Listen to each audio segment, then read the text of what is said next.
একটি ঘরকে সুন্দর করে সাজাতে বেশি কিছুর প্রয়োজন হয় না। হাই এভরিওয়ান, আজকে আমি তোমাদের সাথে একটি সুন্দর জিনিস শেয়ার করব।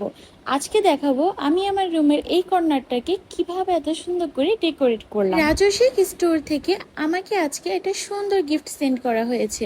শুধু আমি কেন, যে কেউ এই গিফটটা পেলে অনেক বেশি খুশি হয়ে যাবে। আর প্যাকেটটা ওপেন করে দেখলাম এখানে আমার সব সুন্দর মুহূর্তগুলো ক্যাপচার করে রাখা। নিজের পছন্দের মানুষ, পরিবার অথবা ফ্রেন্ডসদের সাথে কাটানো সবচেয়ে সুন্দর মুহূর্তগুলো সাজিয়ে রাখার একটা বেস্ট ওয়ে হচ্ছে পোলারয়েড পিকচার। কিছু মেমোরিজ এভাবে ক্যাপচার করে সারা জীবন নিজের কাছে রেখে দেওয়া যায়। এই পোলারয়েড পিকচারগুলোর কোয়ালিটি ছিল একদম টপ নচ। আমার রুমের এই কর্নারটা ছিল একদমই খালি, তাই এই সুন্দর পিকচারগুলো দিয়ে আমার রুমটাকে আরো সুন্দর করে সাজিয়ে ফেললাম। পিকচারগুলো লাগানোর পর আমার রুমের লুকটা কিন্তু আরো বেশি সুন্দর হয়ে গিয়েছে। তো তোমরা যারা নিজেদের স্পেশাল মোমেন্টগুলো এভাবেই ঘরে সাজিয়ে রাখতে চাও, তারা এখনই গিয়ে রাজস্বিক স্টোর পেজে নিজের পছন্দের ছবিটি দিয়ে পোলারয়েড পিকচার অর্ডার করে ফেলো।